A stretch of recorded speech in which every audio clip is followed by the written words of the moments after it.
Hi, it's Dr. Fox. Let's talk about the subclavian artery and its branches. In this video, we'll discuss a very high-level pattern of blood supply to the upper limb.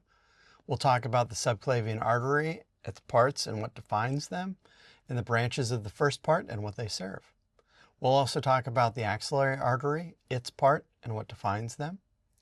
And we'll describe the flow of blood through the upper limb by means of the brachial artery, ulnar artery, radial artery, and the various regions they serve. And then finally, we'll discuss the Allen's test. Blood supply to the upper limb is complements of the subclavian artery. Just as major roads may change their names as they go through different regions of a town, blood vessels may also change their names as they move through different regions of the body. So for instance, what was the subclavian artery as we traverse the first rib becomes the axillary artery. What is the axillary artery as it moves past teres major becomes the brachial artery. And then we can have various branches of the upper limb to contend with. But the three major thoroughfare conduits are the subclavian artery, which becomes the axillary artery, which then becomes the brachial artery. So let's start with the subclavian artery. The subclavian artery on the right side originates at the brachiocephalic trunk, and on the left side from the arch of the aorta. There are three parts to the subclavian artery. The first part is everything that is medial to the anterior scalene muscle. The anterior scalene muscle descends the neck from the transverse processes of cervical vertebrae and inserts on the first rib.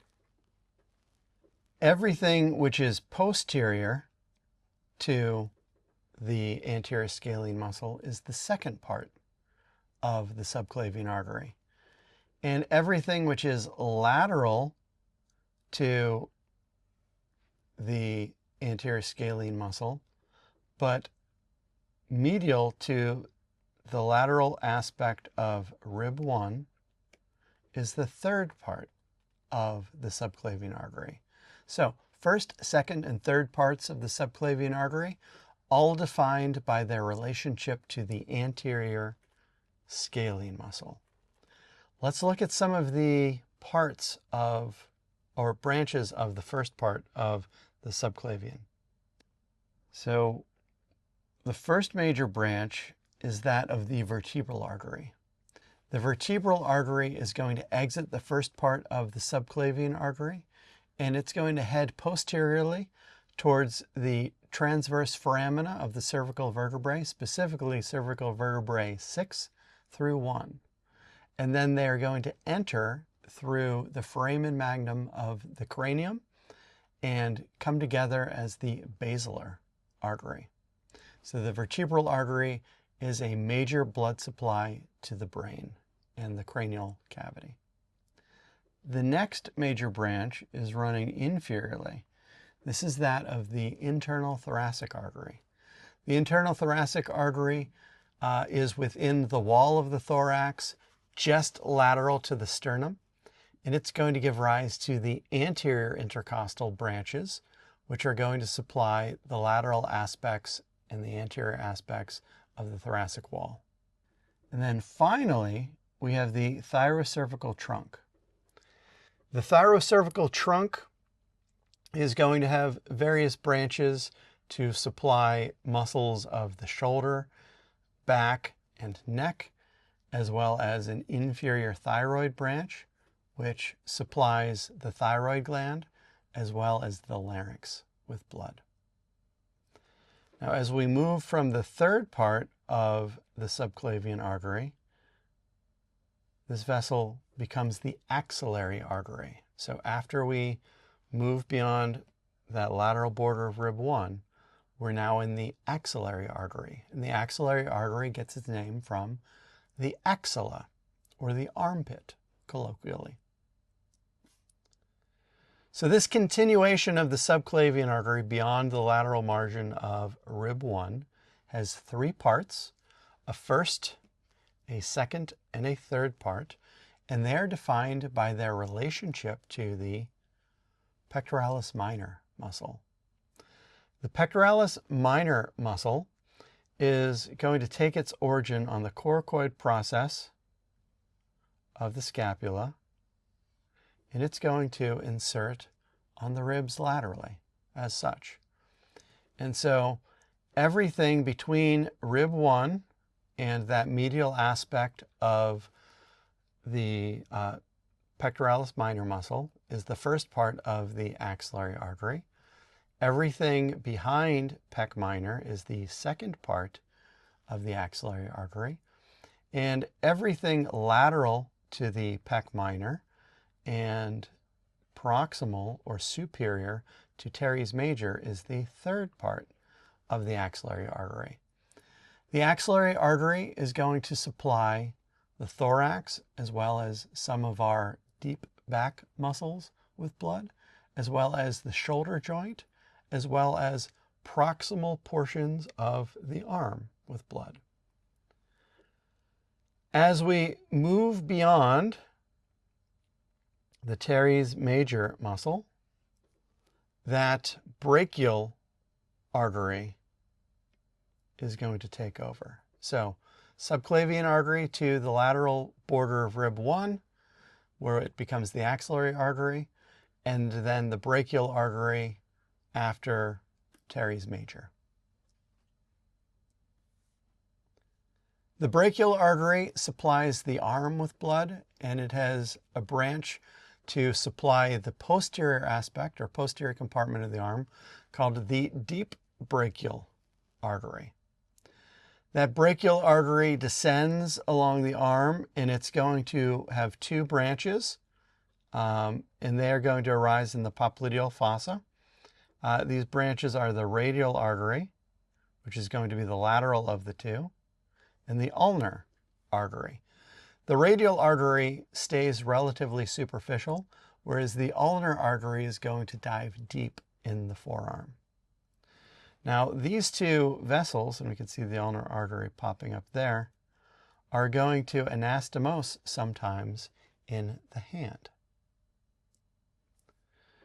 So the radial artery, keeping in mind radial is lateral, is the place where we can palpate for the radial pulse to test for blood moving out to the distal portions of the upper limb or the hand. We can also see the ulnar artery here. That's more medially associated. That ulnar artery is going to feed into what's known as the superficial palmar arch. That superficial palmar arch supplies blood to the various parts of the hand as well as the phalanges. And the radial artery supplies blood to the deep palmar arch. And these arches can anastomose or connect with one another. I typically will remember that the ulnar artery supplies the superficial palmar arch because superficial has a U in it for ulnar. Now, not all individuals are going to have an anastomosis or a connection between the deep and the superficial palmar arches, or between the radial and the ulnar arteries. It's important to understand if there is an anastomosis between these vessels because the radial artery is frequently cannulated for cardiac interventions.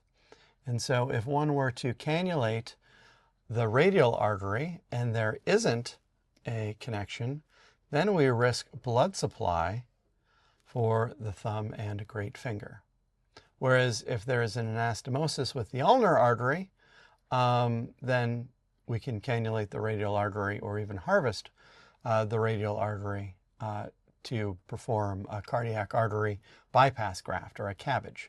This would be done under imaging, but the old school way of seeing if there is an anastomosis between the radial and the ulnar arteries is by means of the Allen test or the Allen's test. And so if you were to look at the palm of the hand, you can see that there's coloration of the palm, And that coloration is complements of blood flow.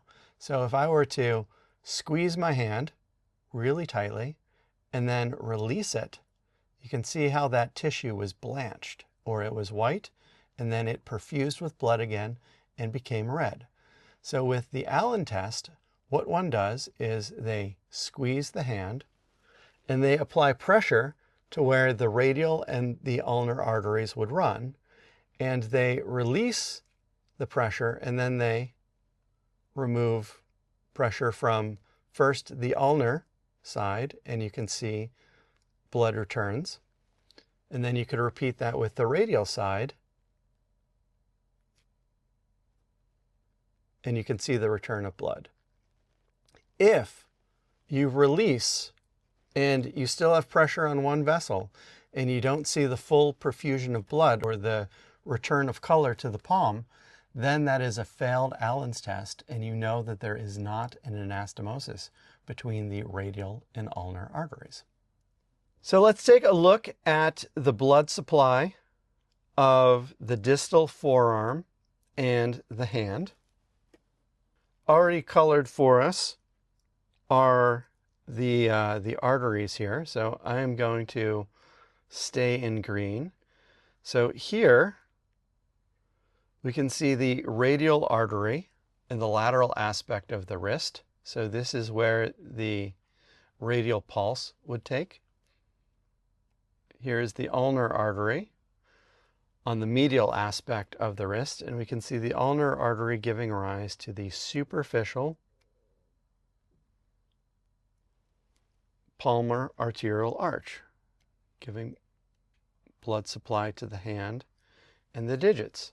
What we cannot see is that radial artery moving deep to this thenar compartment and supplying the deep spaces of the hand, as well as these digits with blood. So we can zoom in here.